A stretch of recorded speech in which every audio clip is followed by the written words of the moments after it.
Ce lundi 10 mars, les téléspectateurs de TF1 ont eu une double dose de maître de midi dans les 12 coups de midi. En effet, Bruno, deuxième plus grand champion du jeu, est venu assister au manche du jour et a pu comparer son parcours avec celui d'Emilien. Jean-Luc Reichmann a reçu un invité bien connu des téléspectateurs des 12 coups de midi.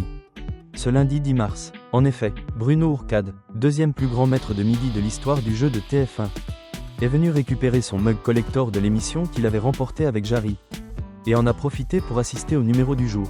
Bruno a donc retrouvé Emilien, qui revenait pour une 529e participation et qui a récemment doublé le record détenu par l'ancien champion interrogé par Jean-Luc Reichmann en début d'émission.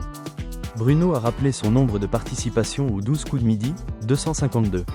Ce n'est plus énorme de nos jours, s'est amusé l'ancien maître de midi. Celui qui a été éliminé le 5 octobre 2021 continue de regarder le programme et suit le parcours d'Emilien avec attention. Il a d'ailleurs tenu à féliciter le jeune recordman. Je suis toujours impressionné. Outre les connaissances, on est tous d'accord, il y a aussi l'endurance. Je sais ce que ça fait pour l'avoir vécu. J'avoue que moi, à la fin de mon parcours, je pense que j'étais vraiment HS. Que ce soit psychologiquement, la fatigue, c'est vraiment quelque chose de très prenant. Je ne me vois pas faire le double de ce que j'ai fait. Donc franchement bravo Emilien pour la résistance. À féliciter Bruno, les deux maîtres de midi se sont déjà affrontés sur des émissions spéciales.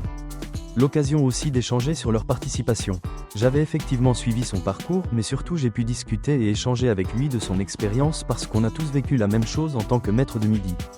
J'ai pu apprendre de ses expériences et m'enrichir de ça. Donc c'est très agréable, a expliqué Emilien à l'animateur. Au moment du premier duel de l'émission, Bruno s'est remémoré certains souvenirs. Parfois il y a de longues émissions où personne ne nous défie en duel. Peut-être qu'on peut faire un peu peur. Et parfois on est un peu pris en surprise.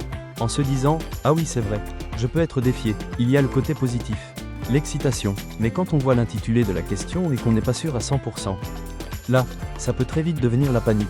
Il faut se recentrer. Mais parfois c'est bien un peu d'adrénaline. S'est-il souvenu, même s'il a ensuite été choisi pour un duel. Emilien a multiplié les bonnes réponses, sans faire de coup de maître, et reviendra demain pour une 530e participation.